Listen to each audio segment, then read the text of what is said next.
Mungkin kita pernah bertanya dalam hidup, kenapa kemudian masih ada penderitaan, masih ada bencana, masih ada penyakit dan ketidakadilan di dunia. Padahal kan Tuhan dikenal sebagai Tuhan yang Maha Baik dan Maha Kuasa. Kemudian pertanyaan-pertanyaan seperti itu yang akan menjadi pembahasan utama dalam materi ini. Nah, dalam video ini kami akan menjelaskan tentang problem adanya kejahatan. Ini ada 4 guys. Yang pertama itu ada kemungkinan pemecahan soal tersebut.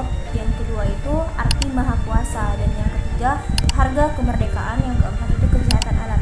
Dan semoga penjelasan dari kelompok kami itu mudah dipahami dan bisa menambah wawasan bagi teman-teman semua. Selamat menyaksikan.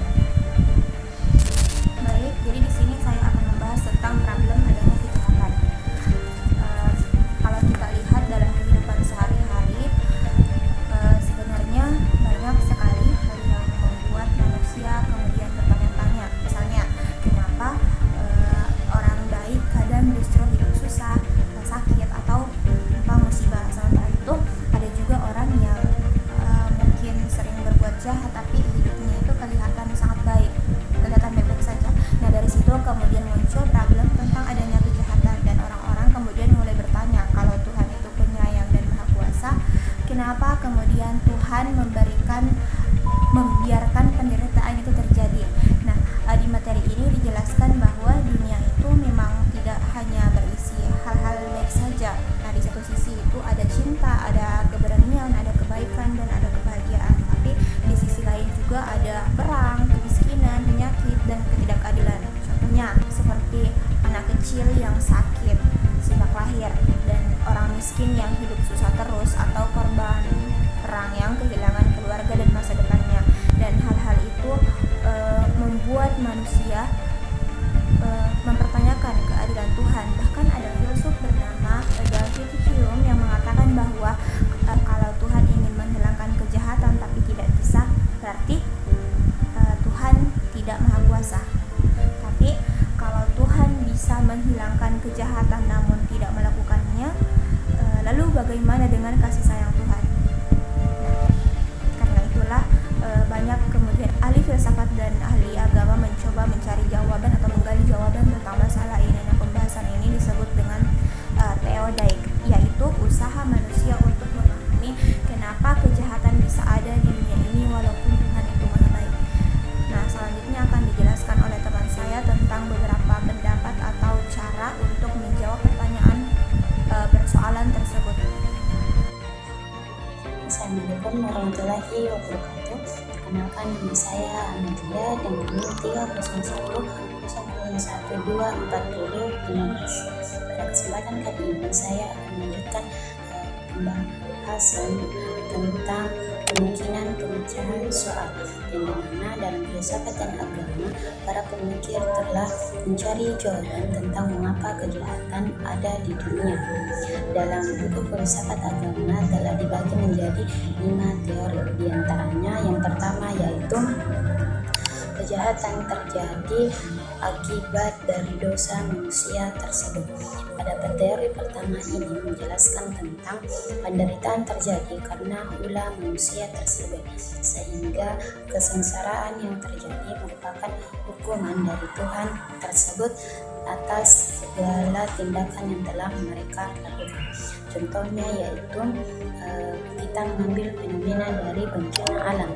Ketika terjadinya bencana alam, pasti yang disalahkan adalah manusia tersebut, di mana bagaimana mereka memelihara ataupun menjaga lingkungan tersebut. Namun perlu kita ketahui bahwa pada teori pertama ini mengalami yang namanya kontradiksi atau memiliki kelemahan tertentu, yang dimana tidak semua tidak semua orang yang mengalami kesengsaraan tersebut adalah orang yang melakukan kejahatan tersebut. Selanjutnya yaitu kejahatan hanyalah bayang-bayang. Pada teori ini ataupun teori kedua ini mengatakan bahwa kejahatan sebenarnya tidak nyata, namun hanya terlihat buruk dari sudut pandang manusia tersebut. Contohnya pada seorang anak yang tidak berkuliah, Namun perlu kita ketahui bahwa kesuksesan itu diukur ketika anak tersebut kuliah. Namun setelahnya ia mengalami yang namanya kesuksesan besar, namun dalam bidang ataupun pekerjaan yang lain, sehingga perkataan ataupun pemikiran tentang kegagalan tadinya hanyalah membawa keberanian ataupun jalan yang baik untuk anak tersebut. Namun pada teori kedua ini juga memiliki yang namanya kritik, karena manusia tetap mengalami yang namanya kesengsaraan ataupun kesedihan secara nyata.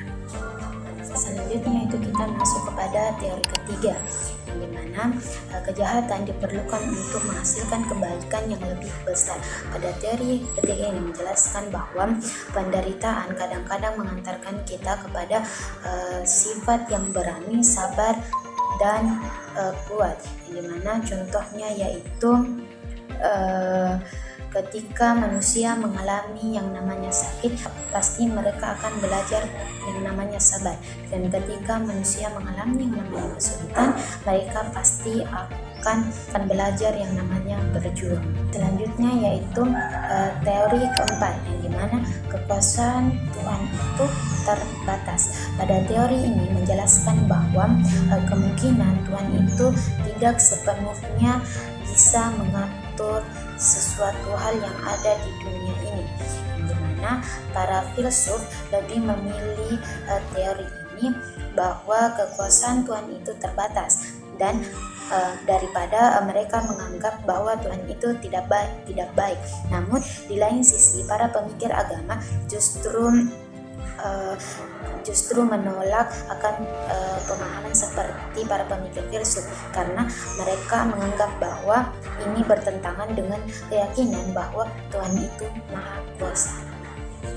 Selanjutnya kita masuk pada teori yang kelima, yaitu manusia memiliki pengetahuan yang terbatas. Pada teori terakhir ini menjelaskan bahwa manusia tidak bisa memahami seluruh hikmah tentang Tuhan, seperti apa yang terlihat buruk sekarang mungkin memiliki makna yang besar, namun tidak bisa kita pahami karena pengetahuan manusia ataupun pengetahuan kita memiliki keterbatasan tersebut. Begitu dari 5 pemaparan teori-teori yang telah saya sebutkan, sebenarnya semuanya belum benar-benar sempurna. Namun di lain sisi semuanya mengajarkan tentang bagaimana manusia memahami tentang kejahatan yang di dunia ini ternyata benar-benar harus dibahas secara mendalam dan secara kompleks. Untuk itu sekian dari saya. Selanjutnya pemaparan materi akan dilanjutkan oleh teman saya.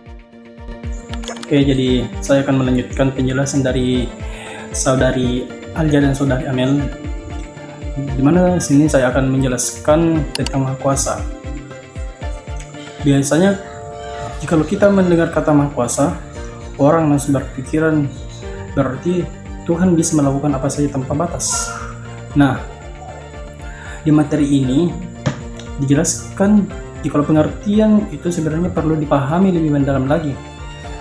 Maha Kuasa bukan berarti melakukan hal yang tidak masuk akal atau bertentangan dengan logika. Contoh seperti pertanyaan, apakah Tuhan bisa membuat tali yang cuman memiliki satu ujung?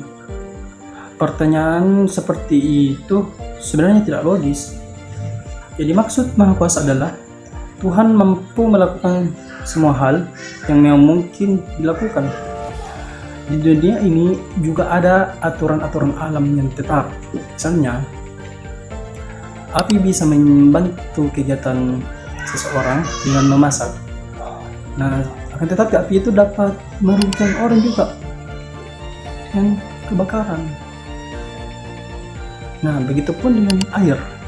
Air itu dapat menghilangkan dahaga atau dapat membuat seseorang segar, akan tetapi dapat juga menyebabkan kebanjiran.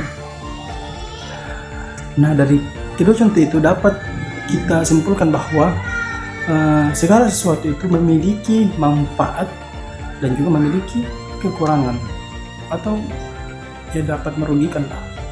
Nah, karena itu keberadaan penderitaan tidak langsung berarti Tuhan tidak berkuasa, tetapi memang dunia memiliki aturan dan konsekuensi tertentu. Selanjutnya, C. Harga kemerdekaan. Di bagian ini dijelaskan bahwa manusia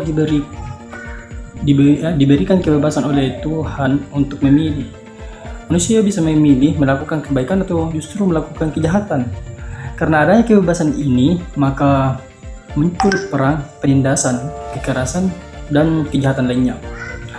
Kalau manusia tidak diberi kebebasan, mungkin manusia tidak akan berbuat jahat, tapi manusia tidak akan punya nilai moral, karena semuanya hanya berjalan otomatis. Selain itu, ada juga penderitaan yang berasal dari alam, seperti gempa bumi, banjir, dan penyakit. Materi ini menjelaskan bahwa dunia harus punya aturan yang tetap supaya kehidupan bisa berjalan.